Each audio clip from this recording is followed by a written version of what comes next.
If you want access to bonus episodes, reading lists for every series of Empire, a chat community, discounts for all the books mentioned in the week's podcast, ad-free listening, and a weekly newsletter, sign up to Empire Club at www.empirepoduk.com. This episode is brought to you by Intuit TurboTax.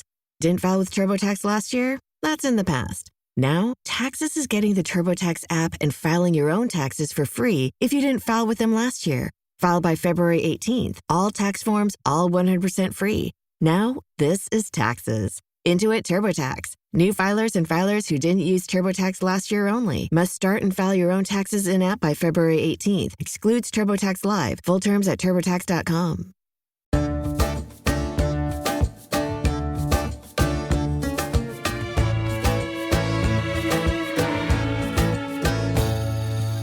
Hello and welcome to Empire with me, Anita Arlen. And me, William Dalrymple. So, the last episode, which you were more hilarious than you've ever been, where this is a whole series about gardens and you came to the garden part of it in the last 3 minutes. It's a record. It's of preamble. It's a fair, even for you. It's a fair criticism. It was interesting. It was fascinating, and I really loved it. But the brief, man. We are now going to Calcutta because we had a little bit of a sort of a mini relay race, really, with Lucknow handing over to Calcutta, if we can put it that way. And that is really through the personality of two men, Mata on one side and a man called Sir Elijah Impey on the other.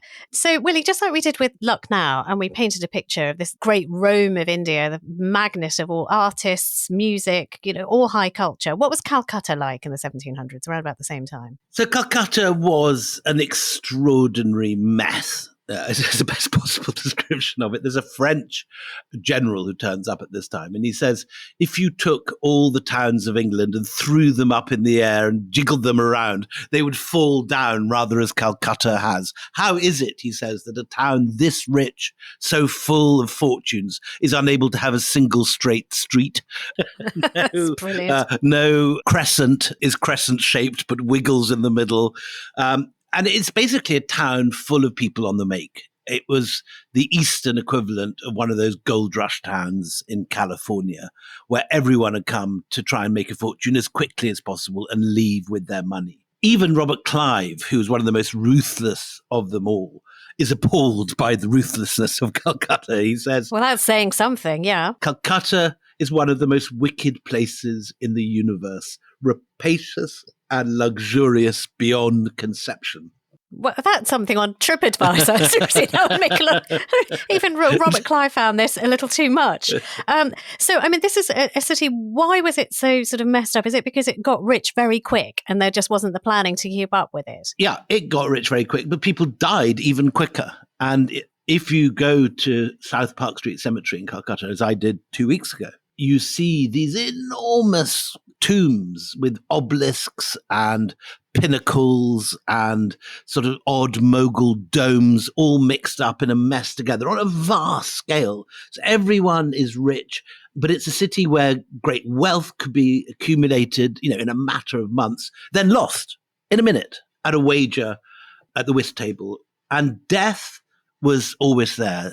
Someone was always arriving new and going straight to the auction house where the person who just died was having his goods auctioned off to send back to his relatives in England. And there were enormous Palladian mansions, but no one was sort of caring for them. And it was just a place on the make. It's a brilliant picture you painted, but I'm just reminding you, so this is a series about gardens. Now, in a place that is so unplanned and chaotic, one assumes that actually parks and gardens and that kind of thing is not foremost in people's minds in Calcutta. No. And it's totally unplanned. And the only park is associated with the hero of this episode, who is a character called Sir Elijah Impey. And the Park Street, which is at the centre of Calcutta to this day, where I went to a literary festival last week in Calcutta at Park Street, and where South Park Street Cemetery that I was just talking about backs off, that park was created by one man, Sir Elijah Impey, who is the man that takes the flame of this style of painting that we're talking about from Lucknow all the way to Calcutta. And he's from Hammersmith. And in fact, if you Another ever go local lad. We're just doing all local references. Southwest London. if you go to Hammersmith and get stuck on that terrible roundabout, you are going round and round Sir Elijah Impey's, not only his house, which is sort of beneath the underground station, but you know the church on that roundabout, on the Hammersmith roundabout, there's got a spire that you can see Yes, as you go over the Well, as you're flyover. grumbling about the traffic, As you're yes, I grumbling do. about the traffic and stuck. Well, Elijah Impey's in there. He's Oh. buried in an enormous monument that survives to this day, built of elaborate white marble with wonderful statuary and an inscription, remembering his time when he was the first Chief Justice of the new Supreme Court. And he was a very controversial figure from the beginning because he got his job because his friend Warren Hastings was appointed the Governor General, and Impey had been at Westminster with him. They were school friends from a London, posh It's the London old boy school. network again. The old boy network. Surprise, surprise. We talk about the English and what do you find? And in due course, he actually exonerates Hastings when he's brought to trial. And then, of course, both of them are impeached and both are accused of corruption. Both eventually get off.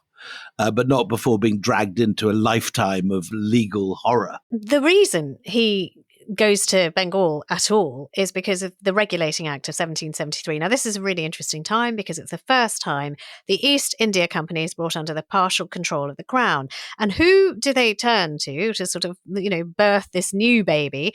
It's Impey. He takes it very seriously. He's not a man who does the job in half measures, is he? He's quite a serious, earnest kind of guy. In Calcutta High Court to this day, there is a spectacular picture of Impey as this enormous, plump, sort of Georgian. He looks like an Old Testament prophet.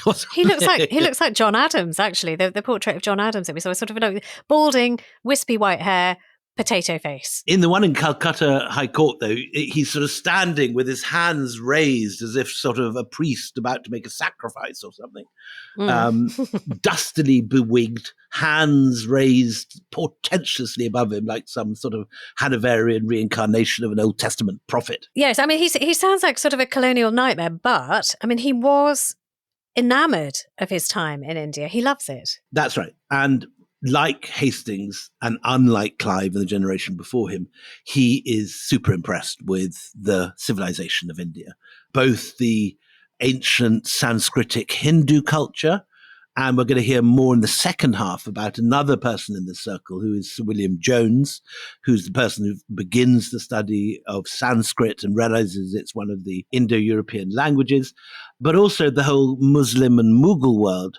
And in fact, it is Urdu and Persian that Impey studies on his boat out. They all have these, 6-month-long voyages from England. And the more diligent among them don't just do skittles and bridge and gamble away their fortunes before they've made it. They learn the languages. And so Impey arrives fluent in Bengali, Urdu, and Persian by the time that he has turned up. Which makes him rare, but does perhaps explain why he becomes friends with Claude Martin, who we talked about in the last episode, who was also an Indophile. So he does, I mean, this is actually happenstance, isn't it? He does go to stay with him in Lucknow in 1781.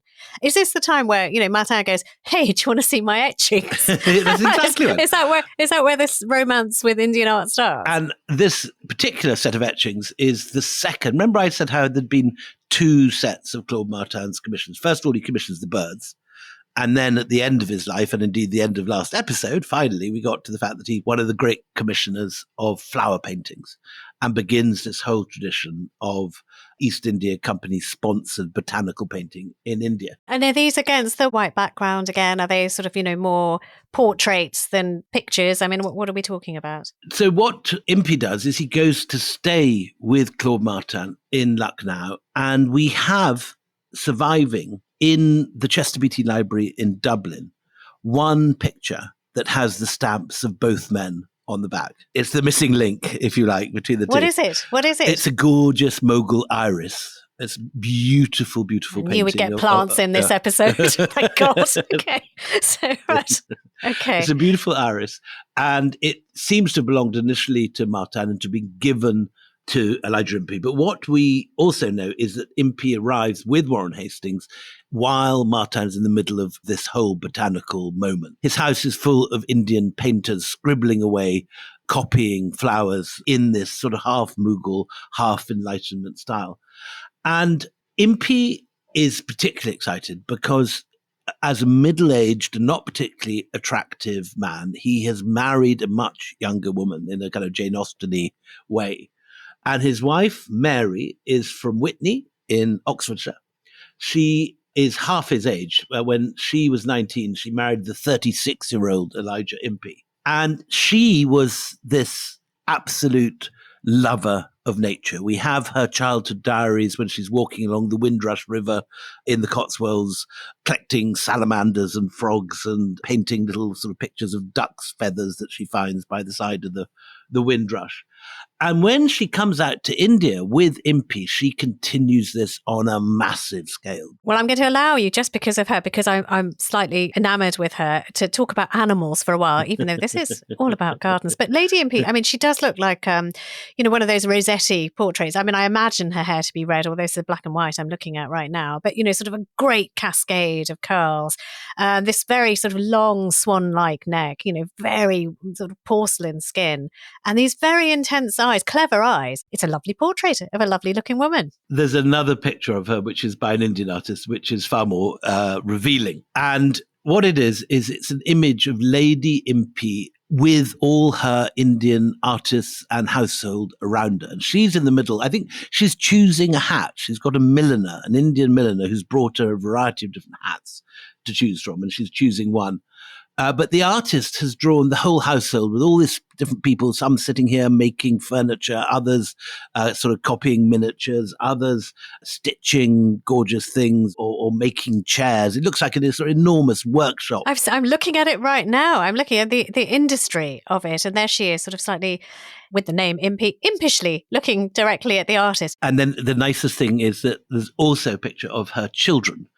And the Indian artist is sort of obviously horrified by the pale color of these white children of Impey and Lady Impey.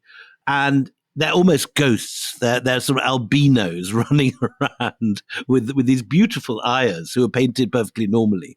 And these children are painted literally white. They're kind of looking as if they've just been drained of all color. Do you know that when I was describing the Lady Impey that I was describing, I just found the coloured version of this, and it is attributed to Gainsborough, no less. So, I mean, she was important enough and interesting enough for Gainsborough to be bothered to paint. And now, the reason I'm going to allow you to talk about animals is because she had a rather spectacular menagerie, and that makes her even more interesting. Tell us about Lady Impey's menagerie. So in the park, which is now commemorated by Park Street, though the park itself has almost completely disappeared, Lady Impey began to collect wonderful Indian animals. And I think her first was a shawl goat, which is one of these wonderful shaggy Himalayan goats with very long hair and wonderful horns.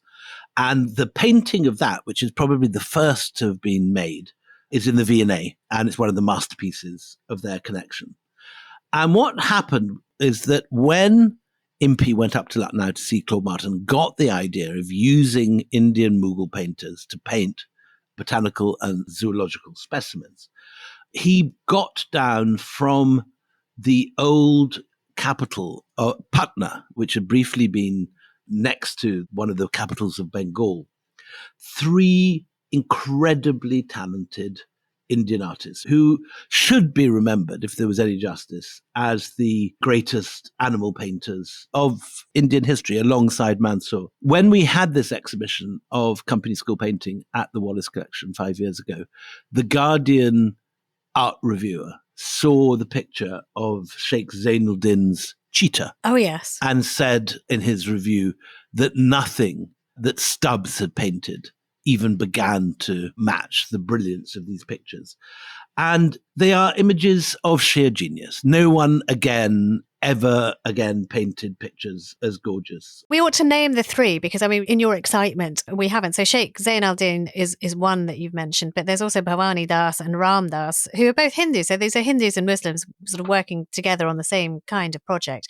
Can I just say the one that I am absolutely in love with, though, is the Great Indian Fruit Bat. That is just the most amazing, full of attitude portrait of an animal. It's the bat with one wing outstretched and the other one coquettishly waving at the artist. So, but again, such detail with this squirrel brush, every hair on the torso of this bat, every expression is so beautifully captured. It's amazing. I thought when I saw it first that it looked like a sort of caped commendatore ushering a woman into a Venetian opera house or something.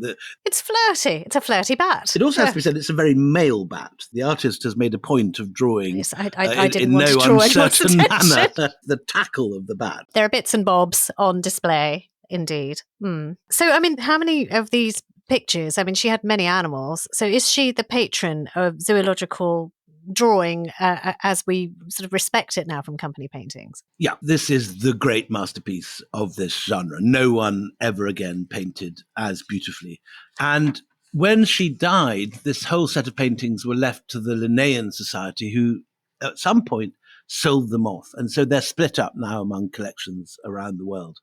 And they are some of the most expensive and sought after bits of Indian art anywhere. The fruit bat, the pair of that came up at auction a couple of years ago. The girl of this very male Mrs. Bat. Mrs. Bat, yes. And Mrs. Bat, I think, went for £250,000. Wow. Okay. And these were produced on a vast scale. There are 200 or 300 surviving. The single best collection is the Ashmolean in Oxford. And last year, when I was living in Oxford, I made a long advance appointment to get the whole lot out. Oh, how lovely. How lovely. So we spent a whole morning with me perched on a chair, peering down at these things, trying to photograph them from above to get perfect shots of them all. Lady Impey then and Lord Impey, were they the creators or enhancers of the park and therefore habitats for, these animals and creating, if you like, their own supply of subjects to be painted? I mean, how much can we credit them for their ecology as well as being interested in this menagerie? I mean, were they green as we think of it today? Yes, I think they were. I think that this was their hobby. This is what they loved. And this, I think, united the two, because we know that Impey was interested in particularly plants. And we know that Lady Impey had been keeping a nature diary from her childhood. So this pair who I think, were possibly, slightly different generations. She was so much younger than him. And she's an attractive and beautiful woman. And he's this old sort of pretentious old booby. They bonded, as far as they did bond, over their menagerie and their animal paintings. And what's lovely is that Lady Impey inscribes everyone, not just in English, but in Persian. She learnt the Persian letters. Like her husband. Gosh. And so we know who painted each one of these paintings. There's a clear hierarchy. Sheikh Zayn gets to do all the really lovely fluffy mammals like the shawl goat, while Bhawani Das gets given the reptiles, and he has to do the kind of snakes and the salamanders. And Ram Das gets given the fish. And there's a wonderful collection of fish and insects now in the Welcome Collection. The Welcome Collection is free to use. Anyone who hears this podcast can go to the Welcome Collection in London and demand to see the amazing Impey paintings by Bhawani Das and Ram Das. And there are about 200 or 300 in the Welcome Collection. We are heading towards a break, but just before the break, I mean, were they recognised in their time as being so important to the art world, or was it only centuries later? I think not. I'd love to say that they were appreciated. And clearly Lady Impey took great pains to build up this collection, and this was her passion project. But I think they were regarded as important records of beautiful and important birds and animals and plants, rather than the artists themselves. Oh, how interesting. How interesting. Look, let's take a break. And after the break, we've got some more really fascinating people to introduce you to. This is an advertisement from our old friends BetterHelp. Now, we often hear about red flags, things that we should avoid in relationships. But what if we focus more on looking for green flags in our lives? I suppose in my case, it would be finding someone who shared a love of history, or someone who's up for going to visit museums or art galleries or wonderful temples in South India or whatever. If you're not sure what they look like, therapy can help you identify green flags in others and actively practice them in your relationships. So whether you're dating or married or building a friendship or just working on yourself, it's time to form relationships that love you back. As the largest online therapy provider in the world, BetterHelp can provide access to mental health professionals with an extraordinary wide variety of expertise. Discover your relationship green flags with BetterHelp. Our listeners get 10% off their first month at betterhelp.com/empire. That's betterhelp, HELP.com/empire. Ryan Reynolds here from Mint Mobile. I don't know if you knew this, but anyone can get the same premium wireless for $15 a month plan that I've been enjoying. It's not just for celebrities. So do like I did and have one of your assistants switch you to Mint Mobile today. I'm told it's super easy to do at mintmobile.com/switch. Upfront payment of $45 for 3-month plan, equivalent to $15 per month required. Intro rate first 3 months only, then full price plan options available. Taxes and fees extra. See full terms at mintmobile.com. Welcome back. So, William, are we going to another William for our next instalment? And remember, it's about gardens. Did he like plants? William Jones of the Asiatic Society. William Jones, I'm glad to say, has quite a lot of other interests other than the garden plants. No, he's a fascinating character. William Jones comes out on a boat called the Crocodile. And we should really have a whole episode on him another time because he's one of the most important figures. So Jones arrives on the 15th of January, 1784. He's also part, like Impey, of the legal apparatus. He's setting up the courts with Impey in Calcutta.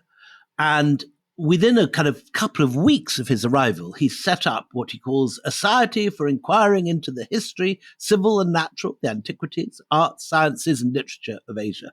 And this becomes the Royal Asiatic Society, the Asiatic Society of Bengal in its first incarnation. Warren Hastings is the patron and soon arrives before the society and declares, "In truth, I love India a little more than my own country." Oh, really? That's a good quote. And under this pair of Jones and Hastings, the Asiatic Society of Bengal quickly becomes a catalyst for channeling the scholars in the British community, of which there's very few compared to the number of people just out to make a lot of money. But they catalyze the curiosity of the entire community. And they bring in Munshis and Indian members from the very beginning. And as Hastings puts it in his opening speech, he says, "Such studies, independent of utility, will diffuse a generosity of sentiment and will survive long after British dominion in India has ceased to exist, and when the sources which it once yielded of wealth and power are lost to remembrance." That's prescient, isn't it? That is prescient. I love that. So I also have another question. So, with this sheer volume of material that's being created, I mean, particularly just through two families, you've got the Martins and you've got the Impeys, and now you've got William Jones in the mix as well. So, I mean, you seem to be describing quite a bookish, scholarly, quite decent fellow, William Jones. How does he fit into the cutthroat mercantile world that Clive described as pretty despicable and so rapacious? How does he exist in this world? Well, he doesn't. This is the lovely thing about him. He decamps quite early on to a place called Krishnagar, 60 miles up the Ganges from Calcutta, where he adopts the local Indian dress of loose white cotton and rents a bungalow that he describes as being entirely of vegetable materials. And he surrounds himself with Brahmins who help him finish his study of Sanskrit, a language which he describes as being more perfect than Greek, more copious than Latin, and more exquisitely refined than either. And as he begins to discover Sanskrit literature, which no one in Britain up to this point, the Brits have been in India, a couple of 100 years now, and no one has bothered with this stuff. And suddenly he's now reading the Mahabharata and the Ramayana, and he says, "I'm in love with the gopis. I'm charmed with Krishna, an enthusiastic admirer of Rama, Arjun, Bhima, and the warriors of the Mahabharata. They appear far greater in my eyes than Ajax or Achilles appeared when I first read the Iliad. So here we have the man who's pulling all this stuff together. And he goes down to the Ganges. He says, in paying adoration to springs and rivers, I'm going upstream to Ganga, to the holy banks of the river Yamuna. He starts learning Hindustani airs, which are, his attempt to try and make sense of Indian music. And what he realizes is that Valmiki is the new Homer, the Ramayana is the new Odyssey. And he makes this crucial breakthrough that they are alike in their lexicon to Greek and Latin. It's he who first comes up with the idea of Indo-European languages. He seems very enlightened. He's also a catalyst for great change because, after Jones founds the Asiatic Society, that comes into being. It's only 2 years later that the Calcutta Botanic Garden is founded by a Scottish soldier called Colonel Robert Kidd.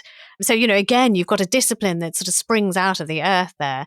And in 1804, I love this sort of Wellesley, all roads lead to Wellesley at some point, with the encouragement of the then Governor General, the Marquess of Wellesley, an institute for promoting the natural history of India is established outside Calcutta, Barrackpore. And what is that exactly? What is in this Natural Institute for promoting the natural history of India? So this is attached to the Botanic Gardens, and the Botanic Gardens are the other crucial place where this painting of plants is taking place. The first guy to found the Botanic Garden is a guy called James Kerr of Crummock, who's another Scotsman.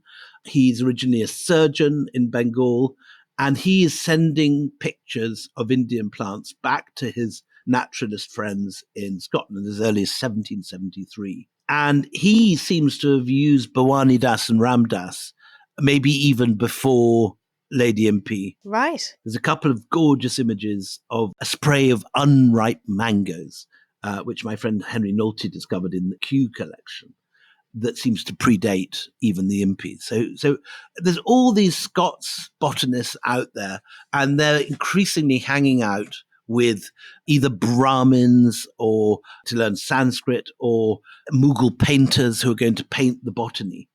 And you get this whole world, which it's only a small portion of a very Philistine city, but you get this science and literature and art all revolving around this circle that Jones has started in Park Street. Because it is such a small circle, everyone knows everybody. And so therefore, it's an even more fertile ground. You always find this, sort of a salon culture exists. And then there's an accelerated culture, if you like, people sort of swapping ideas. Can I ask you one question? I've often wondered, these paintings that were done of plants and animals at this time, the company paintings, would they have been held in folios in books, or would people have displayed them on walls? Because, they are exquisite.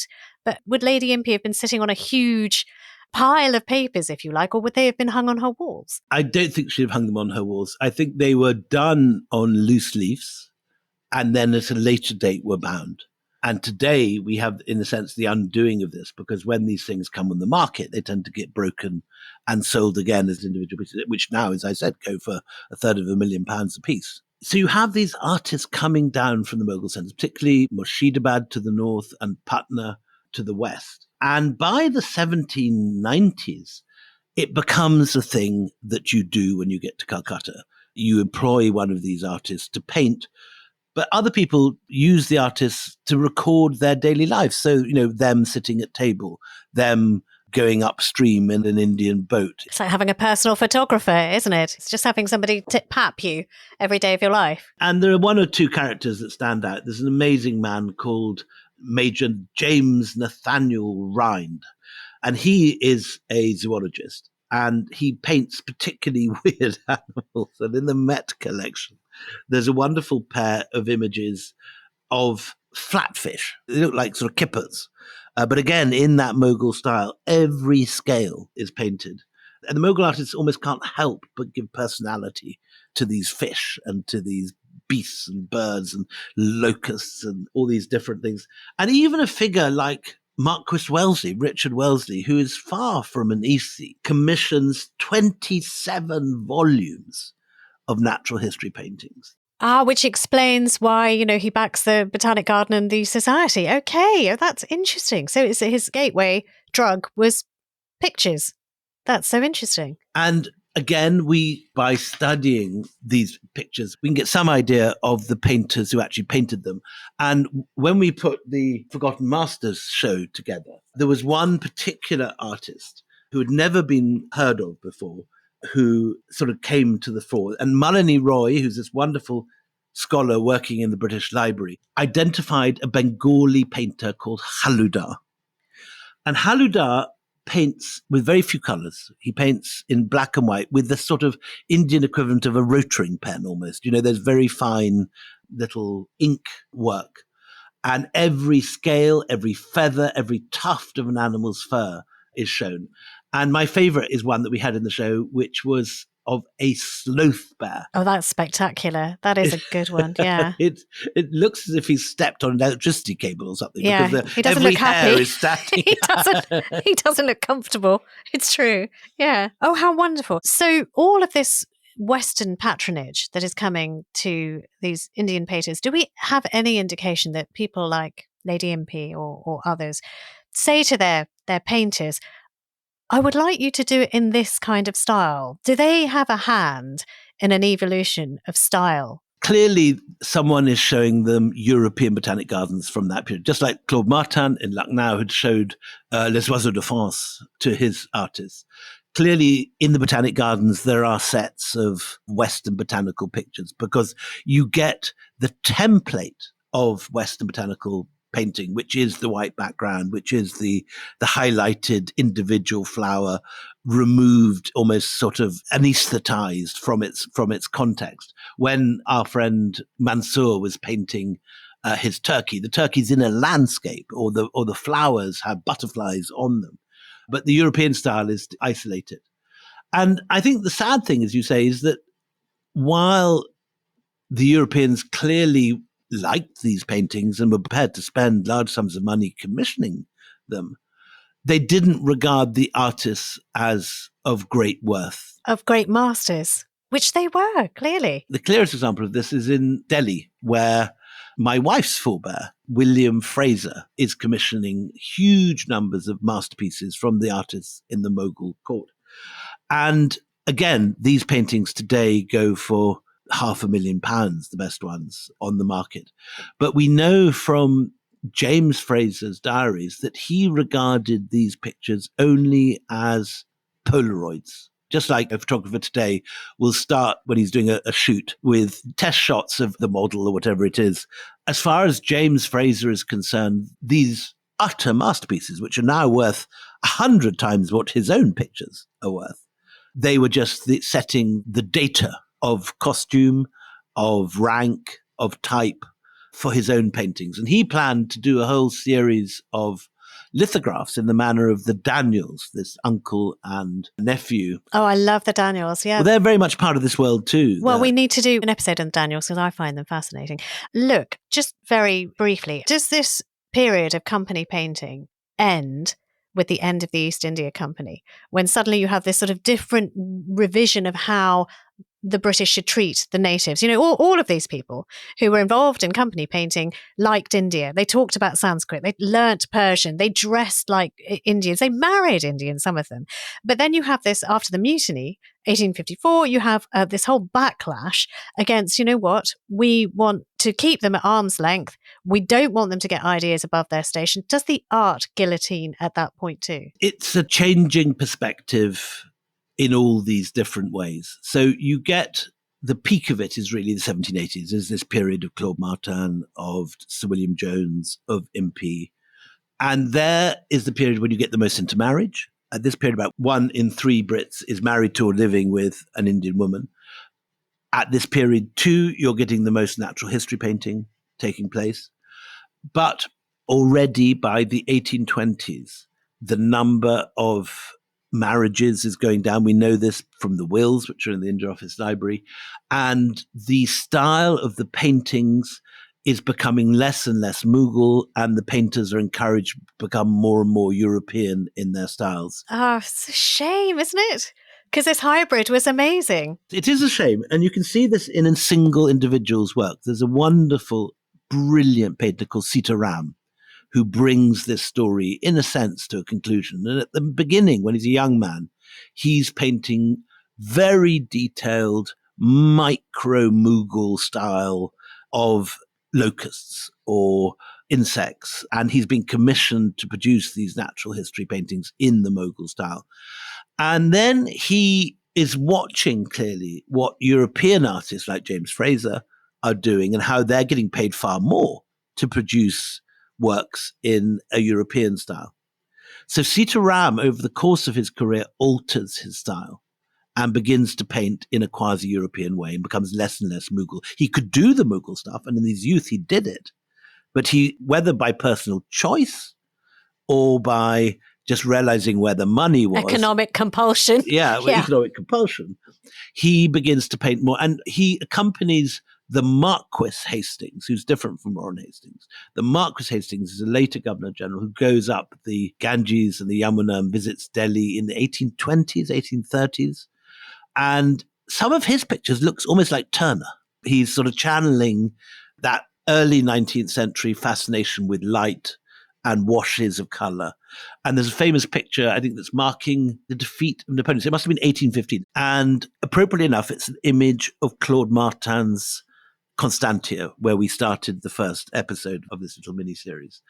And it's the Treaty of Amiens. And there are fireworks and lights all around the lake in front of Constantia and in front of the obelisk that was raised in Martin's memory. And it's all just a wash of color with lights exploding. So very Turner, very Turner-esque. And that is the future.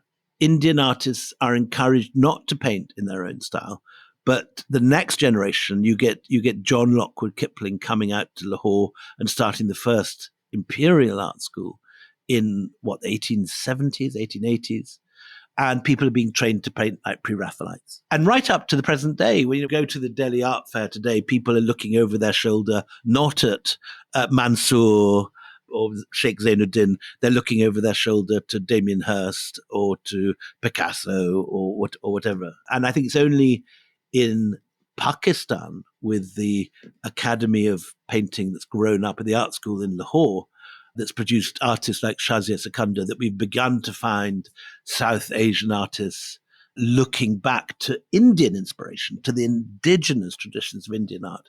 And that has to be the future. That is the stuff that really interests me. Well, listen, well done for mentioning plants at least a few times in this episode. That's all we've got time for. Join us again next time when we are going to be talking a lot about plants and gardens. This is Anita being the good head girl, has done her homework and has given 2 episodes for you. I let him off the leash, man. I said, crazy. Yeah, this is going to be plant-tastic. This is the story of a really unknown man, Hermann Gustav Krumbagel, who is the Maharaja's gardener. It's a really cracking story, and I've just loved researching it. Anyway, till the next time we meet, it is goodbye from me, Anita Arnon. And goodbye from me, William Dalrymple.